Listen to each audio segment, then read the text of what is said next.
Tuwing Sabado ng umaga sa aking computer shop, ganito ang mga eksena.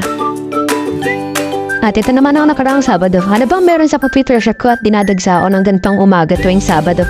Halika, alamin natin.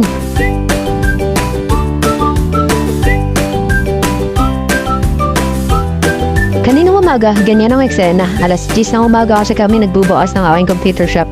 Pero 9:30 pa lang ay marami ng bata nakaabang. Iniintay kasi nila si Ate Dang. Tuwing Saturday kasi, nire-rent niya ang aking computer shop, 25 pieces na PC, 10 AM hanggang 1 PM. At ayan, nire-ready ko na ang 25 pieces na PC para doon sa magre-rent.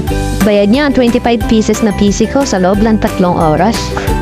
15 pesos per hour nga pala ako sa aking computer shop, kaya kung susumat total ay meron na akong kita na 1,125 pesos.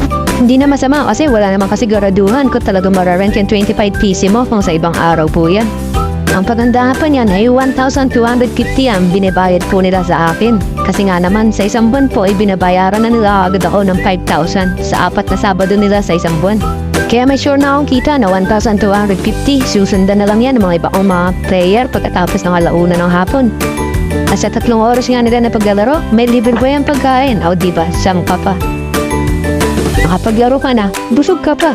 At by the way, 2 years na nga pala nalang ginagawa yan sa aking computer shop. Siguro marami nagtatanong, ano bang purpose ba't nagaganyan sila?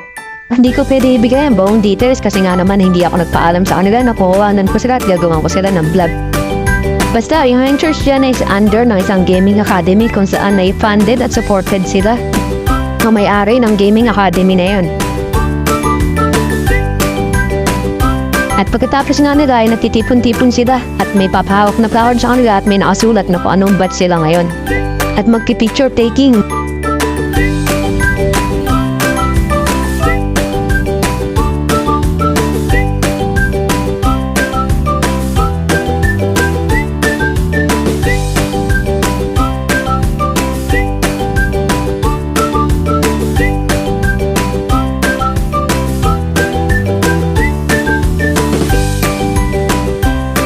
At pagkatapos nila mag-picture taking, sa isa na silang lalabas na ito. At ang aking bantay ay mag-ready na para linisin ang mga pinagawa ng kalat. Tumutulong naman si Ate Dang yung in-charge sa kanila. Para nga naman sa mga susunod na gagamit ay malinis ito.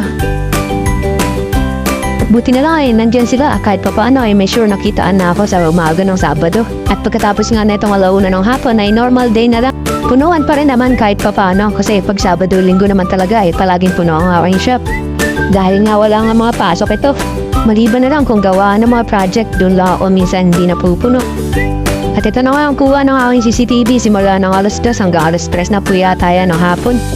Pinapapatay ko muna kasi ang aking neon light pag maliwanag pa. At pag madilim na, tsaka lang ito ay pinapabuksan. Natipid na rin kasi sana sa kuryente.